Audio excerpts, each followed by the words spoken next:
The following Earth Angel media presentation is brought to you commercial-free as a gratuity from the sponsor producer named after the show. Please consider their message. Find other high-value shows listed at earthangelproject.com. Enjoy the show.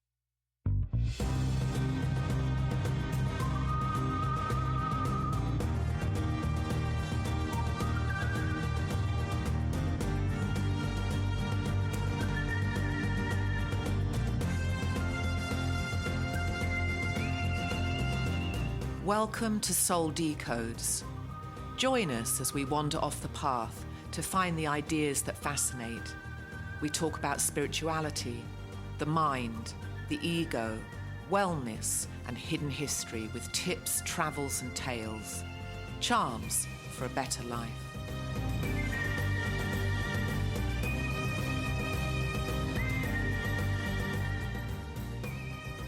I can't believe it's June already. I know, right? It's freaking frightening. I know. It's crazy. It's crazy, and it gets crazier every year. I know. And we sound like old women because that's what my mum used to say. Where did the years go? But my mum and dad used to say that, and now I'm saying it, and it's real. It's real as freaking. You don't anything. look like an old lady. Anyway, welcome everybody. You're listening to Soul Decodes, and it's a beautiful day in Central Florida. I'm sitting with Sarah Turi. She is an author and a thinker, and she's got a lot going on. And my name is Dr. Tia Jolie Phillips, and I'm a doctor of holistic natural health, and some call me a serial entrepreneur. So, and I have to agree with them. So anyway, Sarah, it's been a while. You told me your kitchen's about ready to get torn up. You said you went dress shopping for some event. Yes, I went dress shopping for my son's wedding coming up 6 weeks. Well, I didn't shop. I had it ordered on Amazon. And I don't like to order clothes on Amazon because most of the 9 out of 10, they're not what you want. But this one was relatively cheap. It was only $50, and it's a black tie event. So... And I'm loving spending $50 on a beautiful gown. I'd much rather spend $50 than $500. Mm-hmm. It just makes it much more satisfying. And so I ordered this gown, and it's completely fitted, and then it has these massive long chiffon sleeves that come to the floor. I look like a big black butterfly, and it has a slit very, very high, so it's sexy as well. But I'm all covered up. I'm thinking that's not what a grandma would wear. It's like, I don't feel like a grandma. Talking about old ladies. The thing is, I don't feel any older than I did when I was in my 20s. No, me neither. Inside my head, not at all. I mean, it's just not there. No, so, it's great. it's, so I'm going to dress, and I just want, I'm just so happy that it was so cheap, though. I love to do that. I love to go bargain hunting, much more than spending hundreds of dollars on something. It's hilarious when people see me. I pull up. We both have Cadillac Escalades. I pull up in my Escalade into and I've done this before where there's these people are throwing away perfectly good, like maybe there's new construction and they have beautiful lumber, beautiful 2x4s, or they take out the stock shelving and put in the custom shelving. But it's perfectly good shelving, and it's just sitting there in a dumpster, and I can use it out in my shed or my grow area or my nursery, and I'm in a Cadillac and I'm dumpster diving. Yeah. And people are like, what? Yeah, that's it. It's a dichotomy. but to me, it makes sense because we spoke of this maybe a couple episodes ago. The idea that wealthy people, they can get their money from multiple different sources. It can be handed down, or they can earn it. But the one thing all wealthy people, truly long-term wealthy people, have in common is they're thrifty, and they don't waste, and they look for deals. And that's very common. I mean, but thrifty, I think, can still mean generous. You can still be a generous person and thrifty. Well, I mean, I think you and I are both very, very generous. But let's just go back. It's so weird you're saying this because I was talking to my friend, I think it was Frank actually, he's my co-host on my radio station, and we were talking, have you been to the Goodwill that's in the centre of Claremont off 27? It's a big purpose-built building. It's a Goodwill, and it's a place where you take, and they have a whole drive-through where people just pull up all day long and they unload stuff from the back of their car. Well, I hadn't been inside for years. And then I went inside the other day and I just stood back. You could literally furnish a house beautifully from this stuff. It's like, well, because in the 70s, we had a small, very, very modest home. Like you, we took care of our stuff because you couldn't replace it. There wasn't the money. But there just wasn't all this excess when I was growing up in the 70s. And it started, even in the 80s, there just wasn't people throwing everything away. But now there's a lot of excess money. And then what is it in human nature? We want something new. Oh, that's old. I want to upgrade it. I want to get something new. Do we get bored with something? Because a lot of the stuff that's thrown away is absolutely... I've bought furniture from thrift stores, sanded it down and hand-painted it. I used to do that before Samantha was born. It was my creative... I wasn't writing then, so it was my creative outlet. But it might be the same in England, but in England what they've done, they don't call it a thrift store. They call it vintage, and they call it eco-friendly. So everyone is going into thrift stores to buy their clothing. But the way that they've spun it, they've made it that it's eco-friendly, so you're not going out to buy. And the stuff that people are giving away is pretty nice stuff, like old leather jackets from the 70s, really, really nice stuff.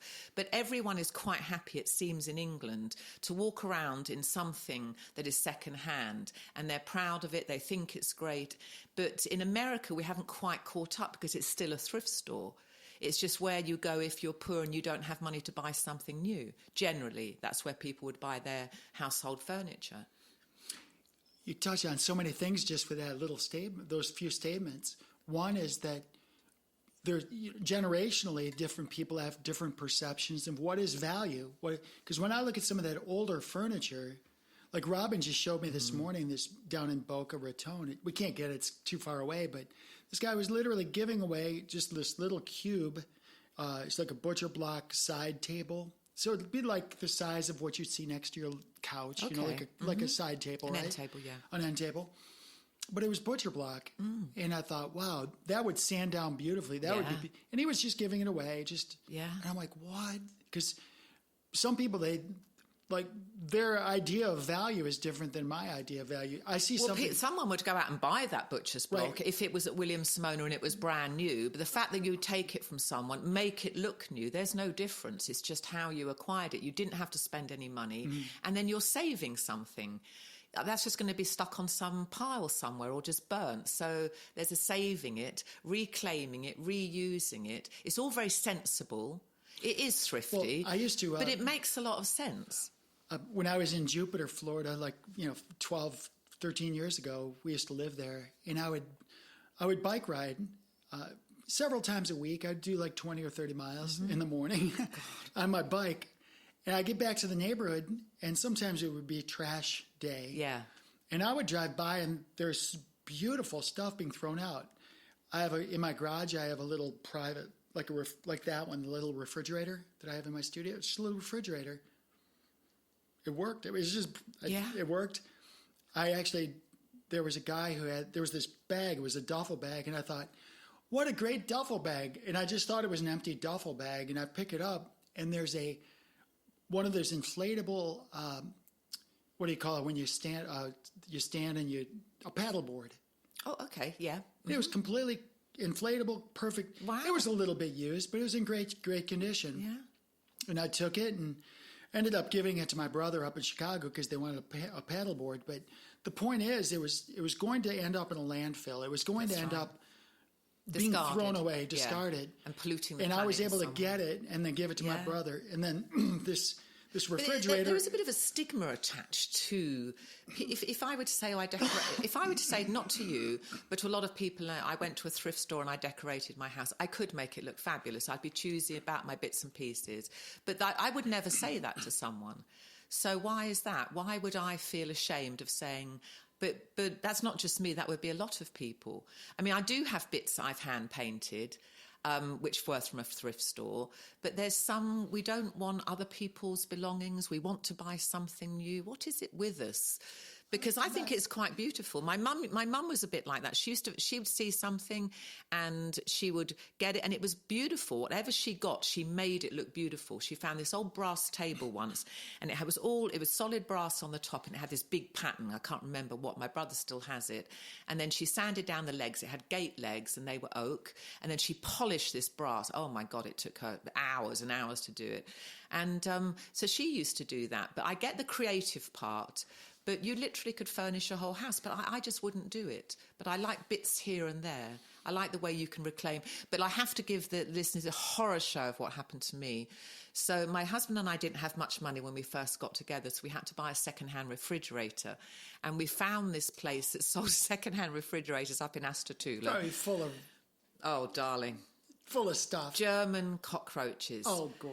So I brought it into the house and I got this massive infestation of German cockroaches. And I don't know if anyone knows, but they're quite difficult, rather difficult to get rid of. It's not like just a palmetto bug. And then they breed and they leave little packets, square packets. They're very beautiful.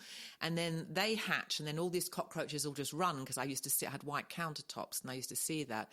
So that was my horror story about buying something secondhand. So I would never buy an appliance secondhand because you don't know what's in it. And it was weeks and weeks and I had to live in this house. I had a 9-month-old and a 2.5-year-old. So yeah, you can buy tables, but you cannot buy refrigerators. That is a horror story. Oh, and my mother-in-law came to visit once, and she undid the dishwasher to help unload it, and they were in the dishwasher.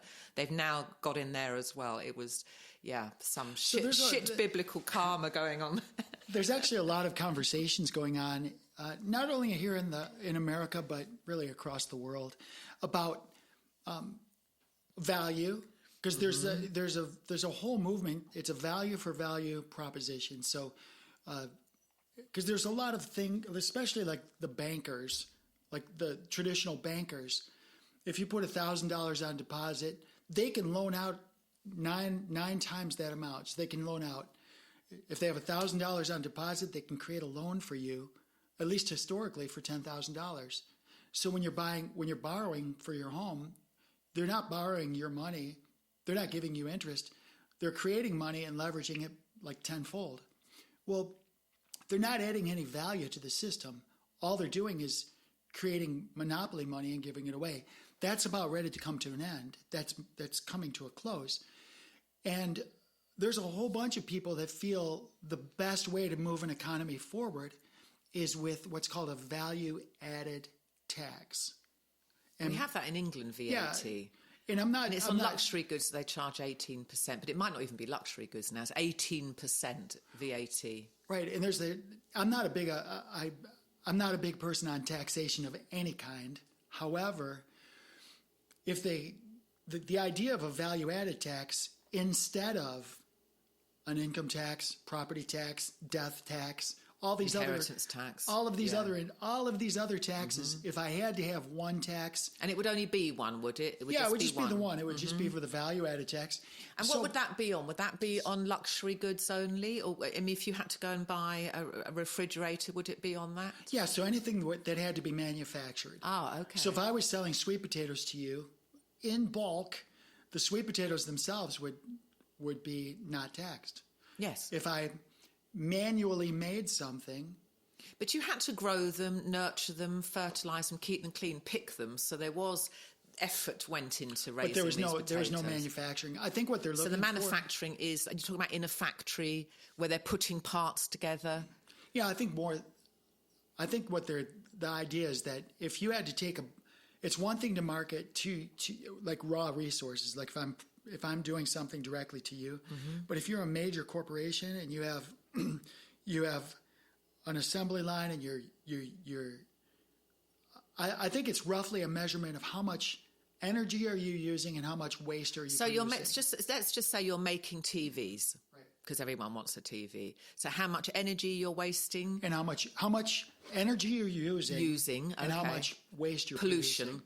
How much waste you're producing. Okay, right. We've got waste, pollution, and that's interesting. I like that. That sounds fair. It's interesting because before the podcast started, we had talked about child labor, because we had talked about... This was today, by the way. Yeah, this is just about half an hour ago. I walked in, Sarah came in. We just had a little exchange, and we said we have to go to the mic and talk about this. Yeah. Well, I mean, frame it up. We were talking about natural linens. Yes, we were talking about natural fibers linens, and we talked about fibers. starting a clothesline. And you could buy fabrics very, very cheaply from Bangladesh and India and Pakistan, maybe. And I said to Tia Jolie, but you wouldn't want that, would you? You wouldn't want a load of children making something that you're going to put your name on. And she said, absolutely not. So then we decided we'd talk about it now. Yeah, and so this becomes a big question, and it's really exciting because I'm an early adopter for a technology called Hedera Hashgraph, and it's a crypto technology that permits us to track from the soil what's produced all the way to the consumer. So it's and there's so many companies that are coming online right now that it's a double-edged sword because why? They're coming online because it's very efficient. Uh-huh. So as an example... And the negative is what? I'll tell you in a minute. Okay. So the positive is, let's just say, like I just did 5 blogs from one of my websites, and the website's called Go Pure Sports Nutrition. All right? Go Pure Sports Nutrition. And on there, I've got the cleanest sports nutrients for athletes that I can find, okay? So Go Pure Sports Nutrition, I've put together a blog, and on the blog, I've got, they're not posted yet, I'm doing them today, 5 case studies of pro or semi-pro athletes, even Olympians, who have done their, done their very best to eat cleanly, take clean nutrition, make sure they don't have anything that's toxic or that's going to show up in their blood work, so they don't get busted for doping. And guess what? These world-class athletes, with their best efforts, have consumed ingredients that are contaminated. And, because if you have a manufacturing facility and I'm producing for Sarah's clean nutrient line, these let's just say something like vitamin C. Okay, you have got vitamin C. But the last run they did was female hormones, right? I'm just saying that there's cross-contamination from what was done previously. So if they just happen to do, even if it's narcotics, the previous run, they manufacture this. Now they come in, they do Sarah's batch of so-called, and they're cutting it. It's the one-a-day, Sarah's one-a-day vitamin. You're labeled, the ingredients that are going in are fine, but the manufacturing process is such that there's cross-contamination. So what happens is, from a user standpoint, from an athlete, there's a very, very important validation that comes from being able to take every nutrient that's in every batch and trace it all the way back to where it came from. And even the manufacturing. So if they test a batch, they can actually reverse engineer and find out exactly the place and time where the cross-contamination happened, right? So there's a huge... this has got a whistle-blowing component There's a huge, to it, hasn't and it? it's automatic.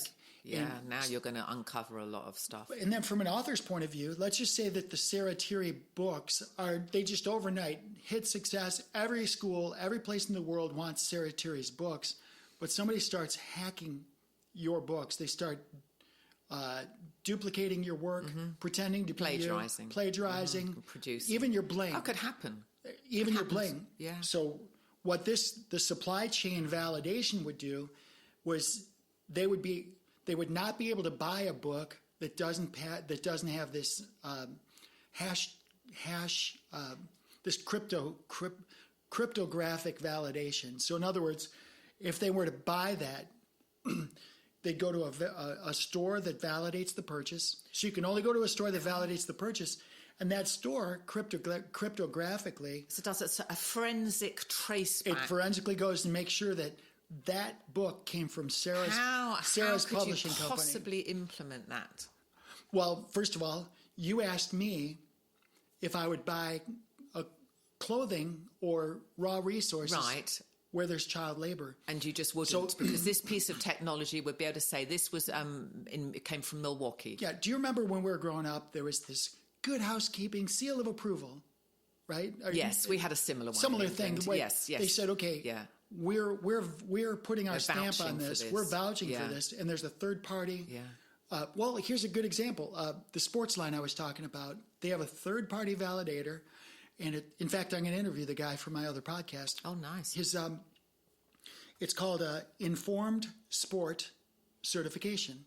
So what they do is it's a third party. So what Go Pure Sports Nutrition does is they take their nutrients and they run them through a third party, and then the third party validates it. And they assume responsibility for that, too. When this machine comes into mass production, could you have one of these at home, and then you don't have to go anywhere to do this? But What machine? Whatever's going to validate this, whatever's going to go forensically, what is going to detect the forensic, going back to where it started from? What is that going to look like? So there's a couple different. There's a confluence of two different tracks here. One is the track that tracks the value, the actual value from the soil to you, that tracks the value. The other one would track the process.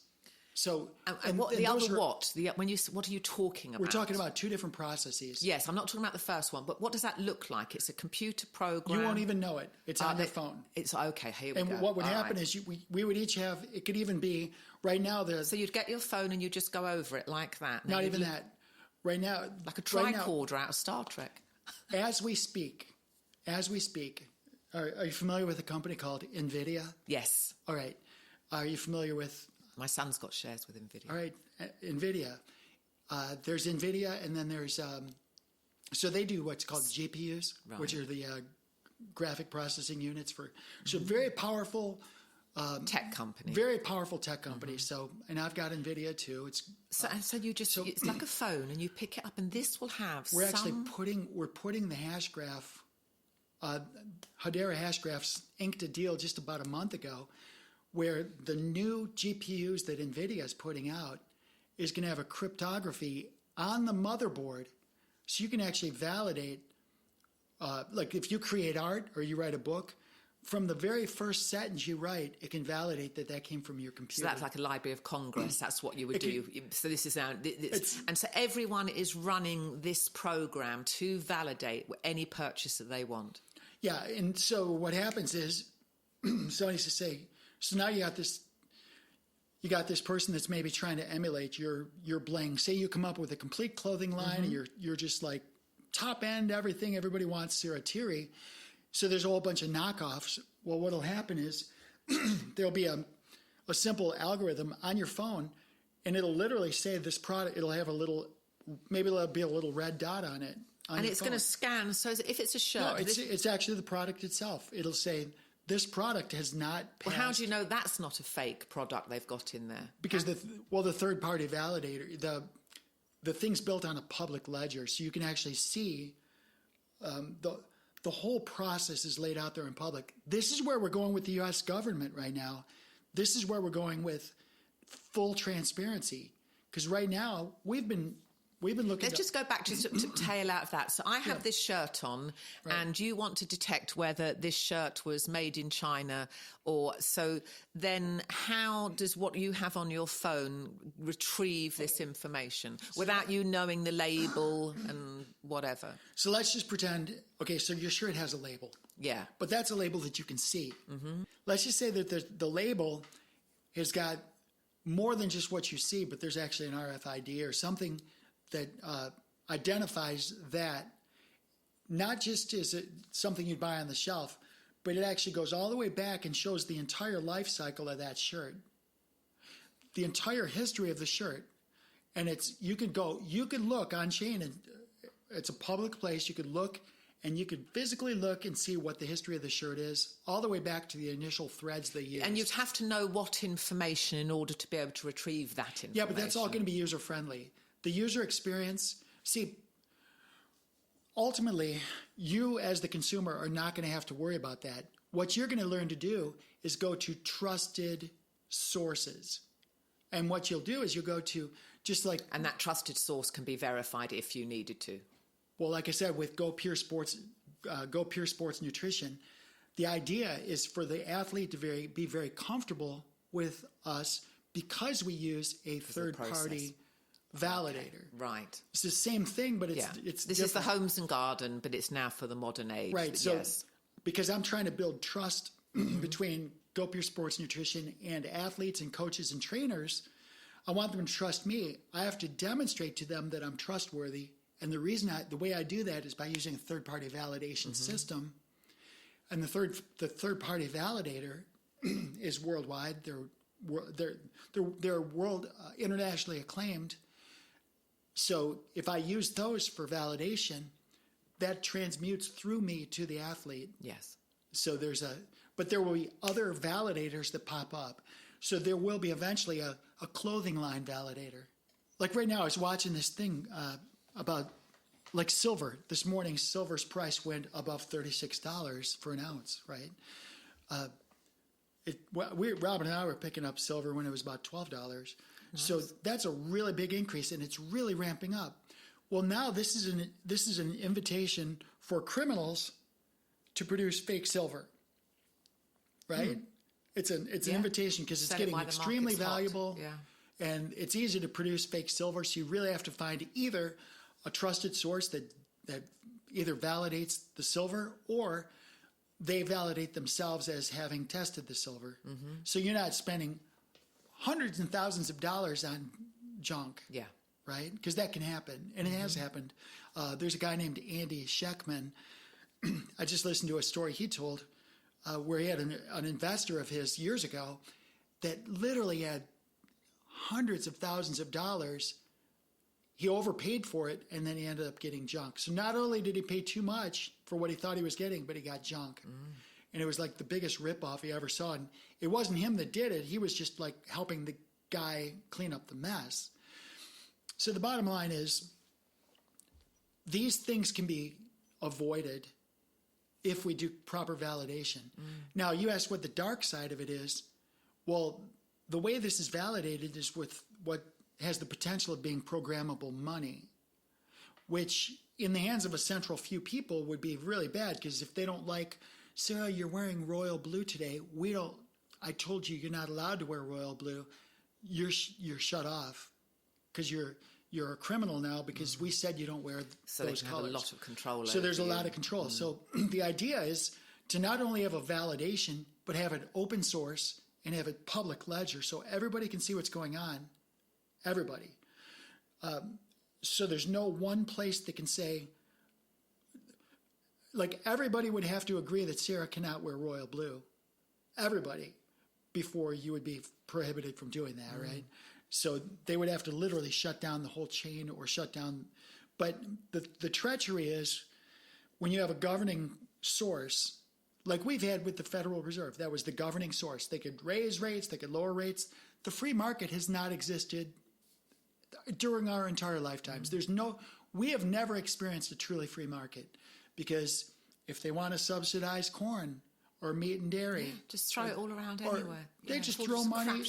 Throw money. It's not sustainable. Look what happened after what we know to be COVID, right? They just started printing billions. Or even the bank bailouts. Just like that was the easy one for us to remember. Like, where did all these billions just come from? Well, I mean, it's just like you've got. And the bank bailouts is like this idea of too big to fail. No. In a free market, nobody's too big to fail. If your business system if you're so inefficient and you're so bad at what you do that you fail, you deserve to fail, and the government shouldn't be bailing you out. Yeah. And that truthfully goes for the government itself. If the government's that hideous and they can't sustain, they're spending more and they don't balance the budget and it's just a mess, they need to be replaced. Yeah. They need to fail. Just go back for a second to VAT, because you were talking about value-added tax and then we went off to here. But let's just go back to that. So value-added tax for you would be the only tax. You don't have any of the other taxes. And then, and I asked you, is it going to be on what type of goods will this tax apply? Is it going to be an expensive electric guitar? Is it going to be a car? Will it be things that you could live without? But it wouldn't be your basics that every human being needs to. No, it would not be your basics. Right. In fact, I think the value-added tax would not be it would apply to, you could either say I'm going to apply it to everything with these exceptions. Yeah. Or you could say it applies to nothing except for these things. Right, yeah. So I think that what we're going to see is it's going to apply to nothing except for It's these a better things. way of framing it. Yeah, because that way it's the exception to the rule. Yes. And that's why people don't understand, like, the United States Constitution. Though the Constitution doesn't give us our rights, what it does is it limits the government's powers. A lot of people say, well, it says in the Constitution and the Bill of Rights, the articles, it says that I can do this, this, this. No. You're permitted to do that. The Constitution affirms that and then further limits the government. So the same thing with the value-added tax. I think they need to write it so it says you pay zero taxes ever for nothing ever anywhere. No property, nothing. And would that rake in enough money for the money they needed to pave roads and do whatever they do with totally. it? It would. Yeah. In fact, it's the best answer, because those people are always saying, tax the rich, tax the rich. Well, the rich are the ones that are spending their money.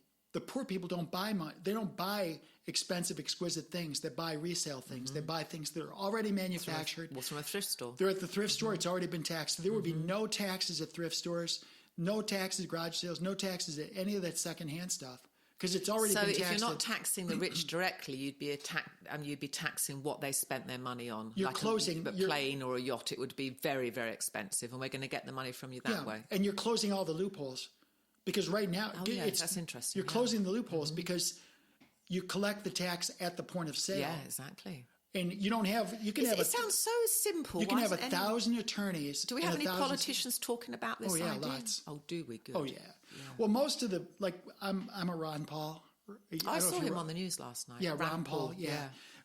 Ron Paul girl. So there's some of us have been really behind Ron Paul and the libertarians, because they've been saying, look, we need to audit the Fed. We need to reduce the power of the IRS. We need to be accountable at the government.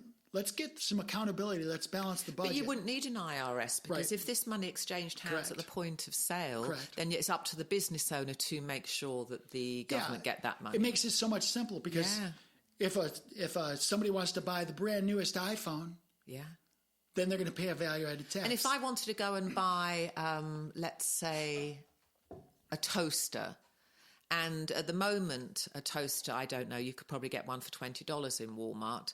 I'd be okay spending $22 with that. So could value-added tax not be a certain amount? If you wanted to buy a yacht, it would be 75%. If you wanted to buy a toaster, it would be 2%. Could we just fluctuate the amount depending on what it is that you need and why, and is it one of the basic essentials? Well, I think you could do that, but once again, it's... But I love this idea of getting away with income tax. That it just makes so much sense. And I've been hearing about income tax and what a blight it is ever since I was a year old. Well, if you wanted to steal from somebody, like, for instance, gold, force them to give you money prior to them receiving it, prior to you receiving it.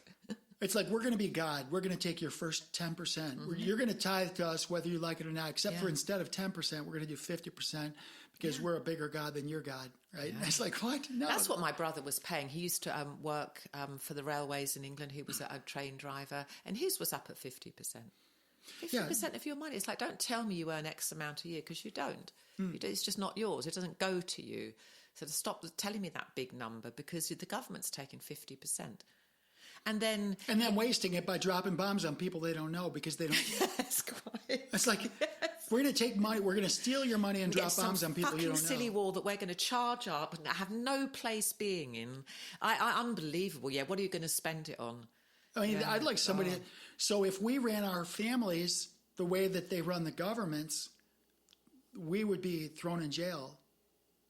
Yeah. If we did the things the government does, we'd be thrown in jail. They spy on people. They steal from people. They do everything. And if I sound anti-government, I am. Yeah. Because if it's run like a business. This type of government. This type. Do you remember a guy named Ross Perot? Yes. Okay. Yes, he ran, didn't he, a long time ago? Yeah, he ran back, whatever. Little guy, 80s, whatever. Yeah. I used to love, he'd pull out his little whiteboard or chalkboard and start talking about numbers and this. And he had that little weasel voice and stuff. But the point is, he was talking about running this place like a business. And you should run it like a business. Is that what you think Trump's doing? Well, first of all, Trump's a wartime president. We're actually... Yeah, see, I can't ask you a normal question. No, you can't. No, I can't. There's no point in me even asking that, because you won't talk about what everyone's seeing. You'll only talk about what you understand behind Well, I'll the talk scenes. about what everyone's seeing. Okay. Yeah. So my husband thinks that he's doing a great job, that he's cutting back, he's doing this, and everything he's doing, he's applauding. Well, the short answer is that in their current role, Trump and the vice president are managing the bankruptcy of the U.S. corporation. That's what we're witnessing. And do they know they're doing that? Yeah, totally. Yes. And are they doing well at it? Totally. Okay. I mean, if you know what's going on in the backdrop, what's playing out in the public eye is perfect. Everything is perfect. It's what we've been wanting this for years. We're seeing a drawdown of the U.S. corporation, but you can't let it crash. People who say, "Oh, we need it to crash," no. If you crash the system, there's a lot of businesses go out. There's a lot of people who suffer. We want to minimize the suffering, so it's got to be a slow drawdown. So what you're seeing is a slow transition away from the old fiat system and towards a real money system. Like Governor DeSantis, 2 weeks ago. Yes, you said this at the closing of the last podcast. Yeah, let's talk about that for a bit, yeah. So his silver and gold is now it's valid. Now, it's legally... Well, it's called legal tender. Legal tender. In Florida, which... Candidly, it's always been. But there's been some criminals who tried to say, no, you can't use your money. You have to use our money. And that's happened since really 1787. They've been trying to get them to use their money instead of our money, which is gold and silver, precious metals, commodities, barter, and even real estate. Like things of value, things that have value. Well, what is value? Well, there's intrinsic value, like something that comes out of the ground, food. That's got an intrinsic value. Then there's value of things that you create. So if you write your book, The Starside Prophecy, you've taken raw materials that would be paper plus your creative force, and you've taken the raw materials. And then I need a printer, and whatever's gone into that printer to print it out, whatever's gone into the colour in the ink. And you've added value to it. So you should be compensated because you added value. So we add value.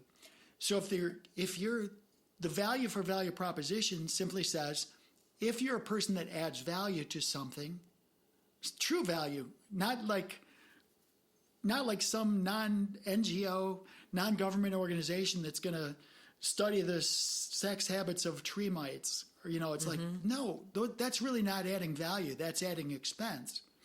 What's adding value is, why is the Florida citrus really greening? It's not greening because of what you say, some disease. It's chemicals, it's fertilizers. You're lying to us. So we need people to truly understand what's bringing value and what's not. You're paying billions of dollars to figure out, why some penguin eats peanuts instead of pecans. It doesn't even matter. There's no value in that. So what we want to do is we want to get to a place where we're only paying for things that are valuable. Yes, to the everyday person for their livelihood and survival. In the collective. Yeah. Right. Now, I don't like the word collective, but to your point, asking me what's the average? The masses. The masses. First of all, most of the masses don't care about anything except for what's the sports score from last night. Yes. Or what the Kardashians are wearing. And that's only on the entertainment. Most people are having to get up early in the morning, go to work, hustle, come home, keep all their bills paid, raise their children in a substandard environment, and just hold their shit together. Right. Most people. I've been there. I mean, I'm out of that now. That's great. But that's what the everyday reality is. People don't care about penguins eating cashews or kale. Yeah. It's just not. It's just ridiculous. Now, that could be entertaining. That's going to be an entertainment. You watch penguins and are they doing this? I mean, I like to watch shows about penguins, so it's entertainment. But I don't think money should be spent on that. I mean, Elon Musk spending all this money he is, sending rockets up and trying to colonize the bloody Mars or something. I think it's abhorrent. Do you think it possibly? Are you fucking serious? Do you think when it possibly? You've got children that don't have enough to eat on this planet. I don't know how you fucking wake up in the morning. No, that's going to change. And I hope I'm not. I mean, I'm sure he's got qualities and he's good, and I'm sure there's sides of him, but that is just like. I mean, I just don't know. So, do you think it's possible that all of these contracts, these billions and billions of dollars that go to NASA and these space agencies, Do you think these trillions of dollars, do you think it could be money laundering?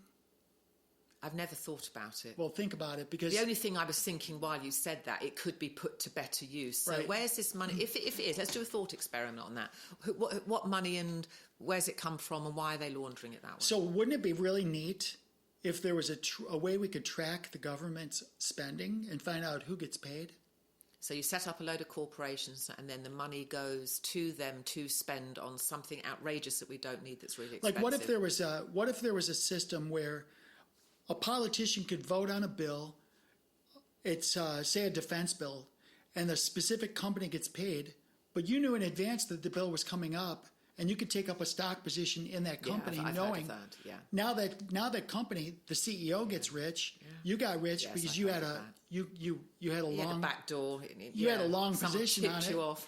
You had a long position on it. Yeah. They paid you because you spoke at the university. They were sponsoring it. They paid you $500,000 just for speaking. The money then gets put into a trust or the university, the entity. They have a trust. They invest in some crypto technology that's not audited. It's not traceable. Sam Friedman, he's the guy that Yes, he got sent to jail, didn't he? he got busted supposedly. So all of that money, if you track the money, what would it look like if that money came back through all the way back to the politician? So it's a big circle of money laundering. The politician that voted for it was the one, after you track all of that money, and it goes all the way through all of these places, comes right back to the politician's private crypto wallet. What would happen if that happened? What do you think? that is happening? Oh, Yeah, I mean, a lot of we've people do. demonstrated So many people would We've agree with demonstrated you. it. So many people would But agree. most people don't know it because it's not Yeah. reported, except for people like us that get censored. Yeah. And we can demonstrate, we can show that, look, this is a big money laundering scheme. And how do you make that accountable? Well, what we're doing is, number one, you won't trust me to say it because you're going to say to me, well, you're a freaking conspiracy theorist. Okay, great. Do you want to look at the facts? Do you want to look at the data? Show me where I'm wrong. No, I don't want to look. You're a freak. Okay. And then show me a lot of people who have done the same type of research that you have, which are very intelligent and have great penetrative minds that ask a lot of questions. So you'd be validated with a lot of other people that would be saying there's tons the of same us. thing. Oh, there's tons of us. Yeah. My And- son and- would be agreeing And with now, most of but what you're you're actually saying. seeing it now. There are certain things we've been saying for years about, like the JFK But shooting. the average person Yeah. doesn't even deal with this, do they? They No, watch they don't a care. bit of news. They're- It's not. Yeah, they really don't care. They really don't care. But they don't care because they've got so much to contend with that needs their time. Well, let's talk about soul decodes now, because we have all of this stuff we talked about in this three-dimensional space. What does it mean? Should they not care? Maybe they shouldn't care. Maybe they're in a better place as a soul if they don't care about this stuff. I'm just saying. Well, I think it depends how you process the information, because I can hear. So I talked to a friend of mine yesterday, and he believes that we're in the end times, we're in Armageddon, that the Antichrist is on Earth, and it's all going to go tits up in a horrible biblical way. Now, he lives as if that is going to happen. He really thinks that's going to happen. I worry about the collective energy of that happening, but I also worry more what's going on in his mind. Are you able to view all that and remain dispassionate by controlling what you think about? But it isn't. It is probably going to suck you in. It's very, very fearful to think about, and you can engage in it and step your toe in it. And I watch the news for about an hour a day, and I just fiddle around with the news, but I'm not emotionally engaged in any of it. I'm living in my bubble. What can Sarah Tiri do in her world to elevate her own consciousness so she can do all the things she wants to do with her life? But I've trained my mind over many years to pull back from reality. And now I can disassociate with the emotions that could come. My mum was always, she'd watch the news and I could see at the end of it, she'd light a cigarette and she'd be a little frustrated. Yeah, she'd be frustrated and worried. So, but because I think, ignorance is bliss. Now, you don't want to be a person that's not informed about what's going on in the world, because I think we should be informed, but how much do you allow it to affect your vibration? That's a huge concern. Well, so let's dive in. First of all, I love what you said. I think that it's important that you kind of meter. You can be aware but dispassionate. You could be aware, but just remove yourself. Don't have an emotional bit. reaction. Yeah. Don't allow your vibration to drop, because then the manifestations in your life are going to drop, because we live in a mirror world. Everything's being mirrored back to us. But then you've got people like you who do care, but you can remain dispassionate. Well, but you can be fighting for everyone to know this, but I don't think it affects you, because you kind of have this Jedi mind where you can pull back. But let's talk about my Jedi mind. This morning, Robin shared with me, she says, "You're not going to believe this. They're saying there's another COVID strain that's in China and blah, blah, blah." And I was like, why would I not believe that? Wouldn't surprise me. But so let's play this through. Mm-hmm. The last time we had the Scamdemic hit us, a few years ago, people wanted to throw me in jail for not wearing a mask. You laugh. Did you ever? So when there were people, I put a mask on for people to feel uncomfortable around me. But I only went to Publix for the first 6 months. But I put a mask on because I knew, and my son didn't for a while, but the evil stares he got from people. So he decided to wear one to make people uncomfortable. Right. I didn't give a shit. Well, I was not that person. So you went in without a mask? Yeah, and they would say, "Oh, you have to wear a mask." I said, I would literally say, "I'm not part of the program." Right. Which is the program. Yeah, the Kool-Aid. It's like, so did people ever take you on and say you can't come in the store? Nobody bothered me. That's good. I'm a pretty... Yeah, you can be intimidating. Yeah. So I just looked, I said, just stay 6 feet away, you're good. Yeah. I don't want you to be fearful, but I'm going to go shopping. Yeah, I'm going to come. So I go to TJ Maxx, and I actually had people look at me with the laser beam eyes. Oh, like horrible. But I also had people that came up and thanked me. Just being normal. Thank you. Yeah. Now, they kept their mask on because they were afraid. Yeah. But I'm not afraid. But they could have seen that they saw that you had courage. But I'm just telling you, you say, well, I'm just going to live in my bubble. There were people who wanted to throw me in jail for not getting a jab and for not wearing a mask. There were people who wanted to throw me in jail. That's not okay with me. But they only emotionally wanted to do that. There was no way legally they could do that. A friend of mine, my friend of mine's husband, they said you've got to have the jab, otherwise you're going to be fired from your job. Well, there's airline pilots who were fired. My daughter couldn't go on a vacation because she had to have a jab to go to this country, so she just didn't go on the vacation. Yeah, so I wouldn't go on vacation. But you couldn't have been thrown in jail. Well, my son, got out of the Air Force. He was an Air Force pilot. He was almost out. He had like a couple months to go, and they told him he had to get this jab, and he did. Mm. And now he's got some heart issues. Mm. This is a real deal. This is not some game. They're effing around with your life. They're effing around with your blood, with your body. This is not. And we all wanted the jab because we thought if we have the jab, it's going to be less chance of us getting really sick or dying. Right. That's what they told us, didn't well, they? I mean, if they look why did they hate me? Because I'm a grandma killer because I'm not wearing a mask? Oh, they'll just say... Right? Yeah. They'll say whatever because they're fear-mongering. Because if you put somebody in a state of fear, you can control them all the way to the end of the earth. Yeah. You could, if you put them in fear. The medical system does that too. They're like... Cancer. You have cancer. That C thing. Well, excuse me, but cancer is a symptom. And if you change certain things, that symptom can go away. Yeah. And it does all the time. Yeah. So, but they have to put you in a state of fear so they can do procedures and tests and get paid. Because they don't get paid to cure you. They don't get paid to make you healthy. A healthy person is a lost customer for them. That's right. So they get paid to do procedures, and their report card is, did I follow the procedure? Their report card is not how healthy is Sarah. Their report card is, did I follow the procedures? Did I get paid for the procedures? Yeah, it's just all a big transaction. Because you could go do the forensics on these hospitals that said, oh, Sarah, you need you present, they test you with COVID with a fake test. Oh, and there's fake positives. Even the guy that, Corey, gosh, I can't remember his name. The founder of the the founder of the test, the COVID test.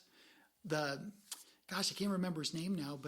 But basically, he came out in public at the beginning of the Scamdemic and said, "Look, this is not what this test is designed for. It cannot. This test is not designed for what you're saying it can do. It's." We're just told it is. This is going to say positive or negative. Within a year of him saying that, he was murdered. Here's the founder of the test. The guy that created the test said this is not the purpose for this test, and he's murdered. Is that a coincidence? Sure, yeah, write it off. But some of us believe not. All right? So my point is, there's an important part of those of us who question everything. And part of questioning everything is, like, even before the Scamdemic, there were 200. We talked about this Dr. McCullough's wife, Erin. You know Dr. McCullough? No. All right. He was pretty much not put down, killed, but put down, like, in terms of his popularity. So he was censored and marginalized. Yeah. His wife, Erin, was tracking all of the holistic doctors in Florida over a period of time. There was over 200 of us that were murdered. Bloody hell. 200 holistic doctors that were murdered. Jesus. So, and you can say, that. Look, go do your own research. Don't believe me. But what I'm saying is the mathematical probabilities of that being random, just how many regular doctors were murdered? What was the high game? So supposing COVID wasn't really, because we're talking about Robin telling you there's another batch coming out of China or whatever. But the game was what? Population control. They wanted to kill off millions of us. They wanted us fearful. They now want to regulate everything so they can control us. I mean, are we going back to this one world government where just a few elite people are in control and we're just all eking around and living under? I mean, I never know what the agenda is. Well, I know that you've been concerned because you don't want to say things because what will it affect the energy of people, but sometimes you need to disrupt the energy to synchronize it, to get it to synchronize. I'm saying that you can disrupt. You can be a disruptor. You've got to be very, very aware of what it's doing to your thought forms.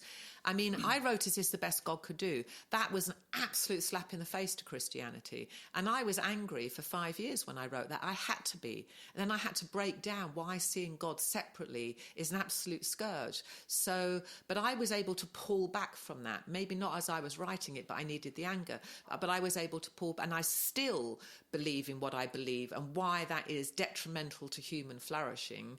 But I'm able to live with a peaceful mind and inner peace. And so you can be a disruptor and you can say, fuck this shit, and you can write a polemic about it. But you've got to be careful what it does to your own mind. So this is beautiful because what you just described is basically what I do when somebody comes to me and they're fat, they're tired, they stink, they have heart issues, they have blood issues, they have digestive issues, they can't sleep at night, they're completely out of balance, they're completely disrupted. I cannot let them stay in their comfort zone. I have to disrupt them. Yes. I have to disrupt them. So what I do but is it's coming from compassion, right. Though. But that's what I'm saying. It doesn't, me speaking truth to them doesn't change me. No. And it'd be really good if you could just hear this. What you do with it is up to you, but you might like to know this. So what I share is I say, look, listen to me. Kathy, you are beautiful. You are powerful. Your body is trying to heal itself. You have to work with your body. Your body's trying to be young and powerful and vibrant. It's doing its best to protect you from you. You have to stand up, take ownership of yourself, think about where you're getting your beliefs. Now, you could look at that and say, that's pretty harsh, that's pretty negative. No, I need to tell them how beautiful and powerful they are, because the entire world has told them they're broken, they're incomplete. You need that person with the stethoscope and the white jacket. You need them, otherwise you are going to die. And I'm like, no. You are beautiful and you're powerful. Let's talk about how you've diverged. How did you learn to get away from healthy living? What convinced you to eat Dorito potato chips instead of cucumbers? I think it would be people. I think people intrinsically know that Doritos are bad. The marketing might be something to do with it, and it takes discipline. It takes discipline to keep your body healthy, and I think it's a lack of discipline. I don't think anyone really told them anything. I think every kind of know you should eat a lot of fruit and vegetables, and don't have stuff that's all processed and have a lot of ingredients. So, drink water, sleep well, and move around a lot. I just feel like that we all know that, but we all like, a hedonistic self-indulgent life where we can sit there and eat a movie and eat a bag of Cheetos. I want to eat pizza because I like it. And I think it's that, I don't know if it's one of the 7 deadly sins, but it's to do with hedonism. And we want what tastes good and we want what we like. But we know it's shit. We just know it. So there's this Dr. Russell Blaylock. I mean, we should be doing 10,000 steps a day, right? That's about right. That's actually about 7 miles. Actually walking 7 or 8 miles a day. That's a lot, but it takes a lot of discipline to do that. There are ingredients in foods here in the United States, or I'll call it America now because the United States is bankrupt.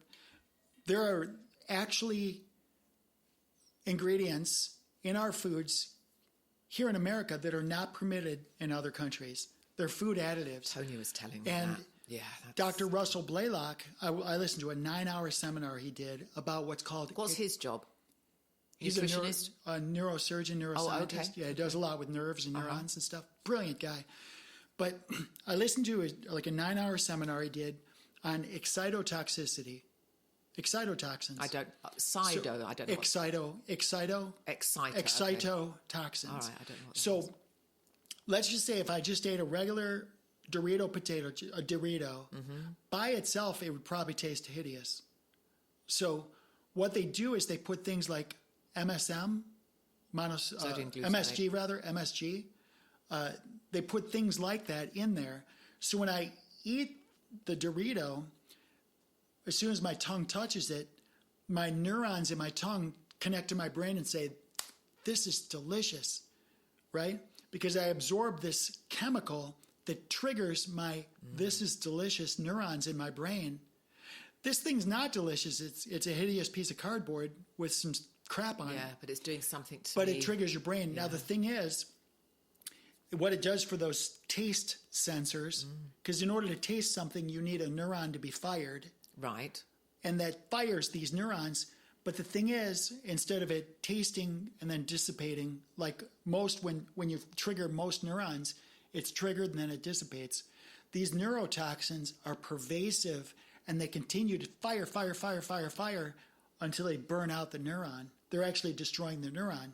So next time you taste something, you actually you need more of what you just had to have the same taste because you burned out those neurons. Now you're burning out the other neurons and you keep burning out your neurons and pretty soon you die. So what happens is, and that's really simplified, but these people don't know that they're eating poisons. Well, they don't know chemically what it's doing. They think, oh, this tastes good. It has nothing to do with taste. It's triggering this, this, and this. And then you think it's taste because you happen to put it in your mouth. So Dr. Blaylock puts out all of this news, all of this information, all of this stuff, and it gets locked down and censored and banned and marginalized and everything. Even though he's showing the studies, look, here's the map of your brain. Here are the neurons. You eat this spot gets lit up like a freaking flare, and it burns out. So how do you stop the manufacturer of Cheetos from doing this? It's got to be, you can't put anything, you cannot manufacture food that has chemicals in it, basically. That's it.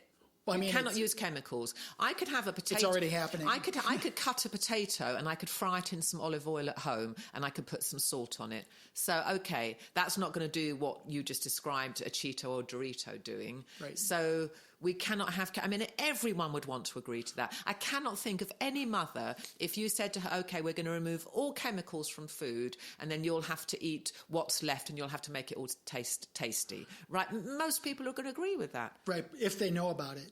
Well, yeah. But that's why they have to censor. But then you're saying that people are getting cancelled and censored, right? And that's it's been happening terrible. for years. Even just a month ago, I have multiple YouTube channels.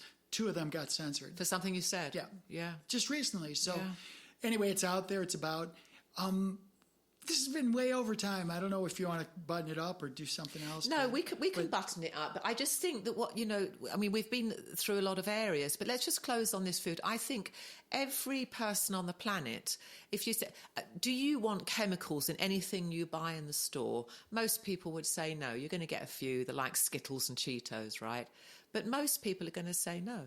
And to me, it's like, well, God. But then, so if it's just up to us, then I don't walk down the cereal aisle anymore, because anytime I'm walking down the cereal aisle, all I'm seeing is poison. That's kind of just what's going on in my head. Like, wow, I'm in an aisle full of poison. So but then people are going to have to take matters into their own hands, and they're going to have to eat cleanly and be responsible for what they eat. And if you're going to eat a bag of Cheetos, just know that you're stuffing a load of chemicals. But then most people will say, oh, in a couple of days my body will be back to normal. I mean, it depends how often you do that, I suppose. Except it won't be. But one thing, after one bag? Christ. One thing that's in common with everything we shared, because we talked about one thing that is in common with this whole discussion we've had in the past hour is the importance of validation. It's important to validate, where does your food come from? It's important to validate, where does the material in your clothing come from? Is it from child labor? Yeah. Is it from a hack that stole your book or stole your idea? It's important that we ask those questions, because whenever we use a dollar or we spend money to do something, our dollars are causing votes. Something. It's our vote. You're putting momentum into that channel. Yes. So if you're funding, Robin and I, there's certain charities, like they might have a great thrift store, but I don't like what they stand for. There's certain charities that I don't like what they're using that money for. So I look at the charity and I'm like, no, I'm not doing anything with you. I'm not even going to say the word of your charity, because I don't want my word to market what you're doing.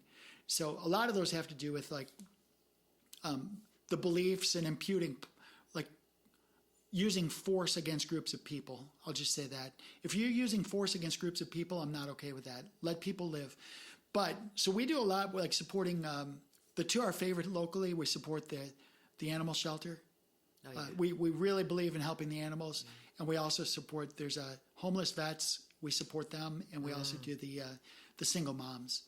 Oh, so those are the three we like the most. But in terms of the other big ones, the big name ones, I don't take any of my donations there anymore, because I don't like. Well, I'll tell you what I do. If I have any donations, I'll take it away from the big one that I mentioned at the beginning of the podcast. I won't use the big one, and I'll field it through you, and you can tell me where to drop them.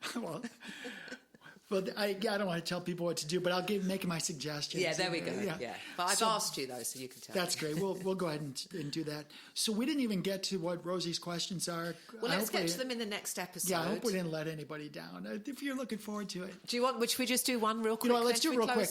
And while you're doing that, I want to just tell people, please go to souldecodes.com. It's so easy to navigate. You can actually do searches on keywords now, go backwards. I think we're on episode 42 or 43 pretty soon. I don't know, but you can go and look for keywords about things we talked about. And so go ahead and do that. And I made it pretty easy for you to share with people too. Okay, that's great. So we're going to close out with one of Rosie's questions. Okay. Rosie is Tia Jolie's AI assistant, and she has intimate knowledge on a level that you couldn't even comprehend about our conversations, doesn't she? I mean, she's penetrated what we've talked about more so than any other system on the planet. And when her memory gets full, she talks gibberish. She starts bullshit. She starts making stuff up. Unbelievable. I know. We'll have to talk about that on the next episode. That was funny. Okay, so this is one of her questions. Alien abductions and angelic promotions. Oh, wow. Decoding the interdimensional resume. Darling, I don't think we've got time for this one. Okay, just pick maybe. You want to just hold off? I think so, because I feel like my mind's spinning in all directions on this. Oh, we should. So let's just say next time we're going to talk about. So we'll just prepare. Okay, the let's listeners. do that. Okay, our next episode. Time, alien abductions and angelic promotions, decoding the interdimensional resume. All right. Wow. I'm going to take a picture of that before I leave. So I'll give this some thought. Or just take it with you, because I don't. You can reproduce this? Well, I'm not. Just throw it in your purse, maybe, just take a picture. That's fine. I'll just take a picture, because then we won't lose it. Okay, y'all. That's what we're going to open with next time. But we'll probably talk about some other things too. But let's just open with that, so we don't make it a trailer. Well, we might need time for this one. I feel like this is going to take a lot of time. Okay. Well, yeah. I'll be excited for that. And that's not even with the second part. But all right, we'll go into it. That'll be fun. Hey, Sarah, thanks for coming out to Phillips It's been Island. wonderful, right, darling. We'll Thank see you you next so time. much. All right, bye.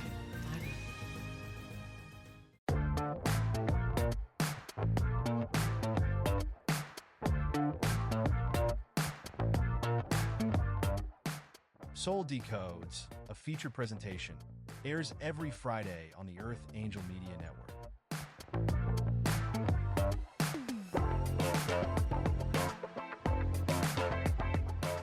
This episode of Soul Decodes is sponsored and produced by Live Pure. Optimize your life by taking your health to the next level. Listen now to learn how Live Pure will make your world better.